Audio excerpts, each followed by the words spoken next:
Hello students, in today's lecture we will continue our fourth unit, that is operational amplifier. In the last lecture we had discussed till open loop gain and today we will discuss about the closed loop gain. Closed loop gain firstly हम बात करेंगे कि ये होता क्या है। देखिए, closed loop का मतलब हुआ कि जब हम सर्किट में नेगेटिव फीडबैक प्रोवाइड कर देते हैं तो वो एक लूप बना लेते हैं क्लोज्ड, तो that type of circuit is called the closed loop और उसके करस्पॉन्डिंग जो गेन होगा that is called the closed loop gain. Open loop circuit में हम कोई फीडबैक प्रोवाइड नहीं करते, बट क्लोज्ड लूप सर्किट में हम फीडबैक प्रोवाइड करते हैं। और नेगेटिव फीडबैक का मतलब हुआ कि जो हमारा इन्वर्टिंग टर्मिनल है, नेगेटिव टर्मिनल है, उस पर फीडबैक प्रोवाइड करना, मतलब आउटपुट और इनपुट को आपस में कनेक्ट कर देना थ्रू सम रेजिस्टर। तो देखिए, क्लोज्ड लूप के लिए हम गेन कैसे फाइंड आउट करेंगे। फर्स्टली हमने एम्पलीफायर बनाया। एम्पलीफायर का ये नेगेटिव टर्मिनल मतलब इन्वर्टिंग टर्मिनल हुआ, ये पॉजिटिव मतलब नॉन इन्वर्टिंग टर्मिनल है, और यहाँ से हम आउटपुट ले रहे हैं। अब नेगेटिव टर्मिनल पे हम फीडबैक प्रोवाइड करेंगे और हम गेन अगर इन्वर्टिंग मोड में निकालना चाहें, फॉर इन्वर्टिंग मोड।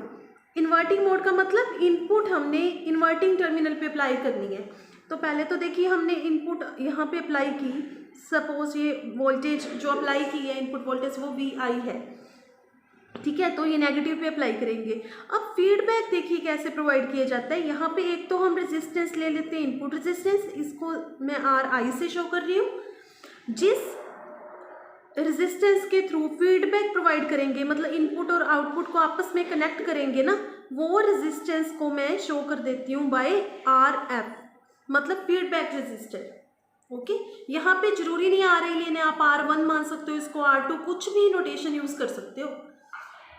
और जो पॉजिटिव टर्मिनल है उसको हम ग्राउंड कर देते हैं। अब देखिए, नेगेटिव टर्मिनल पे इनपुट अप्लाई किया, सो ये इन्वर्टिंग मोड हुआ, और फीडबैक हमने नेगेटिव टर्मिनल पे प्रोवाइड की, इसलिए ये नेगेटिव फीडबैक हुआ। ओके, अब देखिए बेटा, हम इसके लिए गेन फाइंड आउट करेंगे। तो गेन कैसे फाइंड करें। देखिए, जो करंट यहाँ पे फ्लो करेगा वो ही करंट आगे जाएगा यहाँ पे, बिकॉज ये हम लेके चलते हैं कि जो एम्पलीफायर के करस्पॉन्डिंग करंट है वो 0 है, मतलब ऑलमोस्ट। तो इट मीन सारा का सारा करंट यहाँ से यहाँ चला जाएगा ऊपर। अगर इस करंट को मैं I1 से दिखा दूँ और ऊपर इसमें जो ये लूप में जो करंट फ्लो कर रहा है उसको मैं I2 से दिखा दूँ, तो that means I1 should be equal to I2। अब I1 कैसे निकालें। देखिए, यहाँ पे जो पॉजिटिव टर्मिनल है वो ग्राउंडेड है। ग्राउंडेड का मतलब इस पॉइंट पे वोल्टेज 0 है, और हमने कल वर्चुअल ग्राउंड का कॉन्सेप्ट आपको कल बताया था या नहीं बताया, आज मैं उसको भी बताऊंगी। देखिए, इस पॉइंट पे जो इस टर्मिनल पे इस पॉइंट पे जो वोल्टेज होगी वही यहाँ पे होगी। इसका मैं प्रूव भी करके दिखाती हूँ आपको नेक्स्ट टॉपिक में। तो अब यहाँ पे 0 है तो इस पे भी क्या होनी चाहिए, 0। अब देखिए, I1 करंट यहाँ इस वाला ये वाली जो वायर है इसके करस्पॉन्डिंग है, दैट मीन्स I1 क्या होगा, VI, बिकॉज I1 की डायरेक्शन यहाँ लेफ्ट टू राइट है, तो मतलब VI माइनस 0 अपॉन RI, ये होगा I1 की वैल्यू।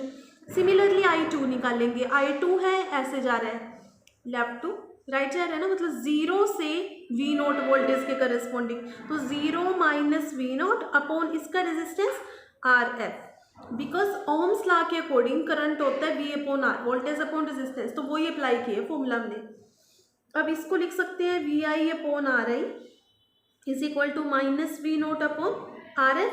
तो यहाँ से V0 अपॉन VI की वैल्यू आ जाएगी माइनस RF अपॉन RI, और V0 अपॉन VI गेन होता है हमारे पास। तो close loop gain for the inverting mode will be minus RF by RI। तो ये बेटा हमारे पास यहाँ से फॉर्मूला निकल के आता है, क्लोज लूप गेन की वैल्यू आ जाती है for the inverting mode. Okay, तो यहाँ पे जो नेगेटिव साइन आया है, नेगेटिव साइन ये शो करता है कि इनपुट और आउटपुट वोल्टेज में 180 डिग्री का फेज शिफ्ट हो रहा है। ठीक है, फेज शिफ्ट मीन्स जैसे मान ली हम साइनसोडल सिग्नल अप्लाई किया, तो इनपुट तो हमारी ऐसा है, 180 डिग्री का फेज शिफ्ट होने का मतलब है कि इसका ऑपोजिट हो जाना, मतलब आउटपुट हमें 180 डिग्री के फेज शिफ्ट में मिलेगी।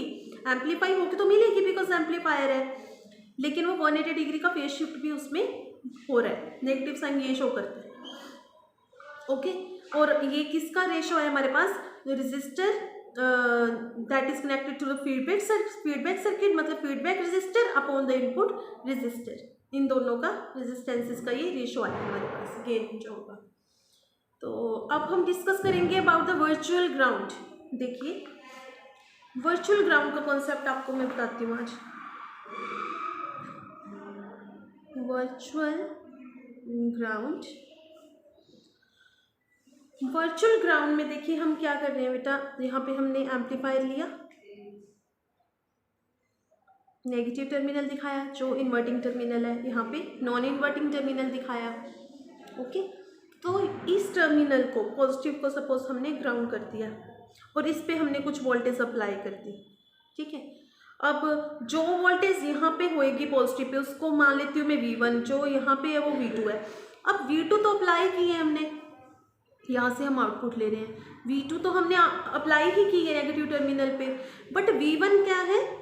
V1 है जो इस टर्मिनल पे होनी चाहिए, और ये वाला पॉइंट जो है, ये नोड है, ये तो ग्राउंडेड है। इसका मतलब यहाँ पे V1 की वैल्यू क्या है? 0। ओके, अब देखिए ये ओपन लूप सर्किट है, तो ओपन लूप गेन इस केस में हमारे पास होगा, गेन का फॉर्मूला होता है output voltage upon the difference between the two input voltages. तो output voltage upon difference between the input voltages, जिसे मैंने VD से शो कर दिया। अब देखिए पॉजिटिव टर्मिनल पे जो वोल्टेज है वो V1 है, और फिर माइनस हो जाती है नेगेटिव वाली V2, और V1 0 है हमारे पास। ओके, तो V1 हमारे पास 0 है, या इसको हम VD हमारे पास V1 माइनस V2 होना चाहिए। अब यहाँ पे पुट कर दो तो गेन हमारा आ जाएगा V0 upon V1 minus V2। अब देखिए open loop gain ideal op amp के लिए इन्फिनिटी होता है।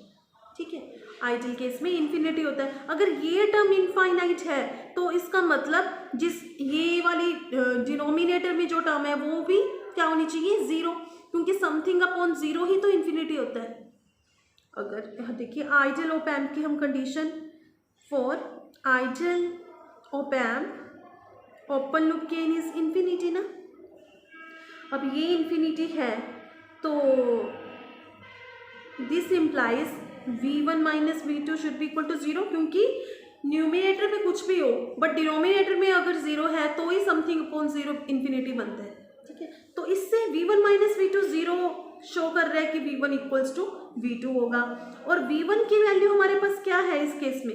0। दिस इम्प्लाइज V2 भी 0 होगा। ये होता है वर्चुअल ग्राउंड का कॉन्सेप्ट, कि इस पे एक्चुअली 0 वोल्टेज अप्लाई नहीं की गई है, बट यहाँ पे 0 वोल्टेज होने की वजह से ये ग्राउंडेड था, ग्राउंडेड तो पॉजिटिव टर्मिनल था, बट ये वर्चुअली ग्राउंड हो जाएगा। और ये हम जब भी न्यूमेरिकल प्रॉब्लम्स वगैरह सॉल्व करते हैं उसमें हम आइडियल कंडीशन से लेके चलते हैं ना, तो उसमें हम इसको यूज़ करेंगे। तो that is all about the virtual ground. ठीक है, नेक्स्ट लेक्चर में हम डिफरेंशियल एम्पलीफायर के बारे में डिस्कस करेंगे। आज हमने क्लोज लूप गेन जो फाइंड आउट की है that is for the inverting mode, but non inverting mode के लिए भी हम क्लोज लूप गेन को निकालेंगे। एक्चुअली बुक के अकॉर्डिंग ये बाद में टॉपिक दिया हुआ है, इसलिए मैं उसी के अकॉर्डिंग सीक्वेंस में चल रही हूँ। Okay, thank you.